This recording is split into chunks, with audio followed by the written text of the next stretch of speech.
नमस्कार मंडळी, जय महाराष्ट्र. तर आज आपण बघणार आहोत शक्यता, अंदाज किंवा बहुतेक. जेव्हा आपण वाक्यात म्हणतो की असं झालं असेल, तसं झालं असेल, असं होत असेल, असं होऊ शकतं का, असं झालं असेल बहुतेक, हे जेव्हा शब्द अंदाज वर्तवतो तर त्यावरचे मी काही शब्द घेते. त्याच्यात पण एक ट्रिक आहे. त्याच्यात पण आपण भूतकाळ, भविष्यकाळ आणि वर्तमान काळ अशा शेवटी क्रियापदाच्या शेवटी एक प्रत्यय लावायचे. फक्त तेवढंच लक्षात ठेवायचंय. बाकी असं काही खूप अवघड नाहीये. तर चला आपण एक्झाम्पल बघू. तर काय आहे, त्याने खाल्लं असेल. त्यानेला आपण म्हणतो अतनु.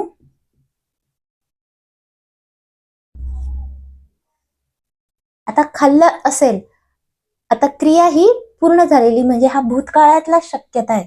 भूतकाळातली ही शक्यता आहे की खाल्लं असेल. खात असेल म्हणत नाही आपण, किंवा तो खाईल बहुतेक असं नाहीये. तर खाल्लं असेल, मग खाल्लं असेल ना आपण काय म्हणतो खाण्यासाठी? तिन्ना.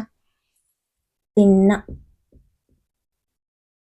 आणि इथं शेवटी द्यायचंय तिन्ना डेमो. अतनु तिन्ना डेमो. त्याने खाल्लं असेल, डेमो लावायचंय शेवटी. फक्त जर स्त्रीलिंगी असेल तर डेमो. तो आला असेल, पुन्हा अतनु आला म्हणजे क्रिया पूर्ण झालेली. हे सगळं भूतकाळातलंच आहे. आला असेल, वच्चा डेमो. अतनु वच्चा डेमो. आणि बहुतेकला, बहुतेक पण तुम्ही या वाक्यात वापरू शकतात. बहुतेकला किंवा कदाचित ला बहुशा हा शब्द आहे तेलुगूमध्ये. तर अतनु वच्चा डेमो बहुशा. अतनु बहुशा वच्चा डेमो, की तो आला असेल कदाचित. ती गेली असेल. आता ती आहे इथं तर थोडं वेगळं आहे. आमे करता आपला तोच. ती म्हणजे आमे. गेली असेल, वेल्लिन डेमो. वेल्लिन डेमो.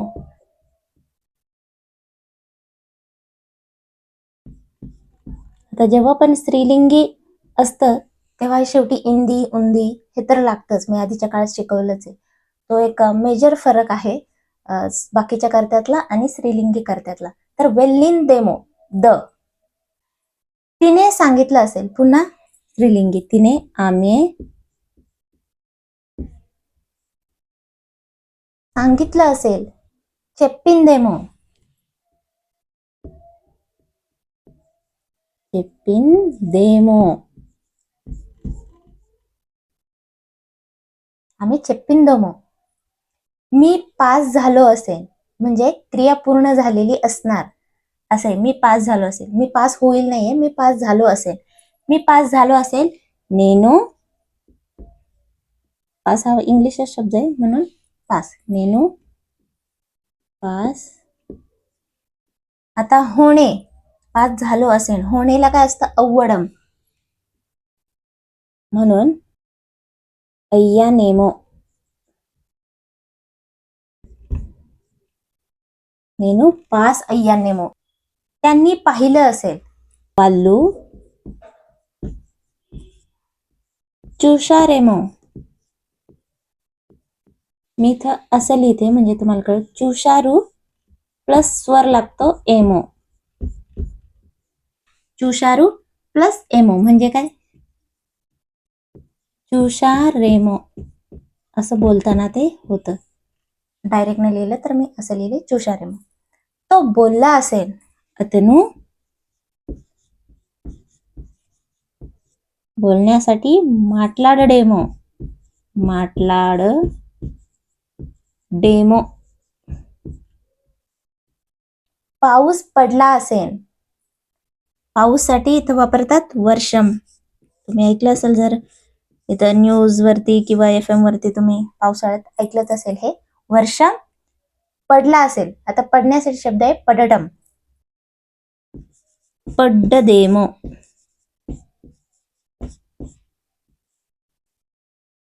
वर्षम पड्डदेमो. आता पुढचं वाक्य हे पण भूतकाळातलंच आहे.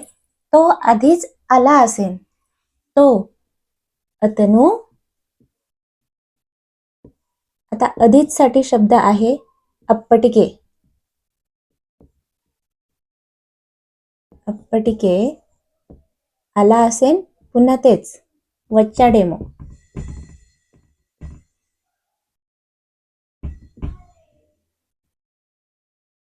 అతను అప్పటికే వచ్చాడేమో. आता पुढचं, तो खात असेन. तो खात असेन म्हणजे हे वर्तमान काळातलं झालं. बघा, ती येत असेन, ते बोलत असतील, तो येत असेन, तो घरी असेन, हे सगळे वर्तमान काळातले. हे आधी मी भूतकाळातले घेतले, म्हणजे क्रिया घडत असेन असा आपण अंदाज करतोय. तर तेव्हा तेव्हा आपल्याला शेवटी प्रत्यय लावायचा आहे ओच्चू. ओच्चू. इथं काय लावलंय आपण? एमो.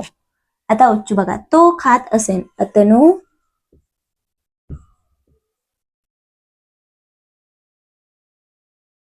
खात असेल. खात असेन आपण काय म्हणतो? तिंटून नानू. नेनू तिंटून नानू. अतनु तिंटून डोच्चू. तिंटुंडोच्चू. अतनु तिंटुंडोच्चू. अतनु तिंटुंडोच्चू. ओच्चू हा प्रत्यय लावायचा आहे शेवटी. ती येत असेल, आमे येत असेल. वस्तुंडोच्चू. वस्तुंडोच्चू. पुन्हा शेवटी ओच्चू प्रत्यय. आमे वस्तुंडोच्चू. ते बोलत असतील, వాళ్ళు మాట్లాడుతుండొచ్చు.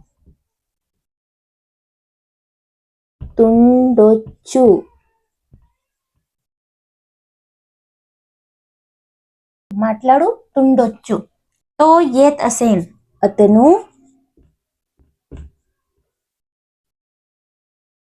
వస్తుండొచ్చు.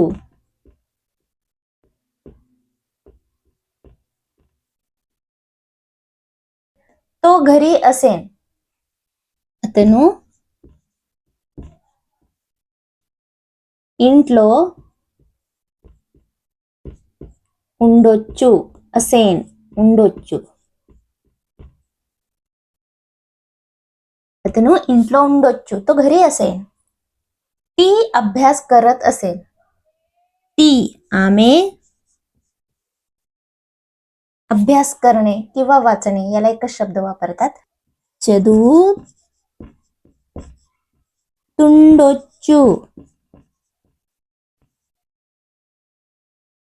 आमे చదువుతుండొచ్చు.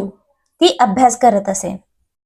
तो येईल कदाचित. आता हे भविष्य काळातलं आपण प्रेडिक्ट करतोय की असं होईल कदाचित, एखाद्या वेळेस असं होऊ शकतं. कदाचित, बहुतेक आपण दोन्ही शब्द वापरतो. तो येईल कदाचित. अतनु बहुशा. बहुशा म्हणजे कदाचित किंवा बहुतेक. अतनु बहुशा येणेला रावडम रावोच्चू. आता आपलं वाक्य भविष्य काळात आहे आणि भविष्य काळानुसार आपलं क्रियापद बदलतं. तर त्यानुसार पुढं ओच्चू लावायचंय. तो बघायचंय की तो सेंटेन्स कुठल्या काळातले. जाईल कदाचित. आमे जाणे वेल्लोच्चू.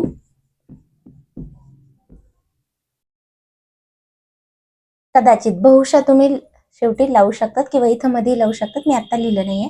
आमे बहुशा वेल्लोच्चू.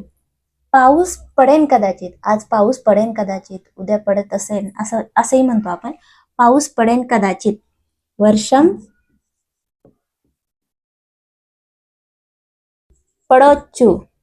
हे जरा मराठी सारखंच वाटेल तुम्हाला. पडटम म्हणजे पडेन. वर्षम पडोच्चू किंवा बहुशा वर्षम पडोच्चू. बहुशा हा तुम्ही मध्ये किंवा इथं लावू शकता. पुढच्या महिन्यात परीक्षा असेल कदाचित. माझी पुढच्या महिन्यात परीक्षा असेल कदाचित.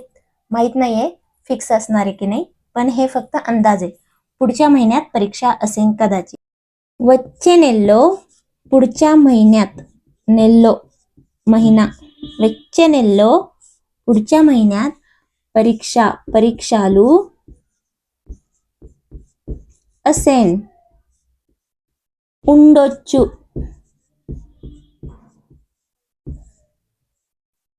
వచ్చే నెలలో परीक्षालू ఉండొచ్చు. बहुशा इथं स्टार्टिंगला लावू शकतो आपण.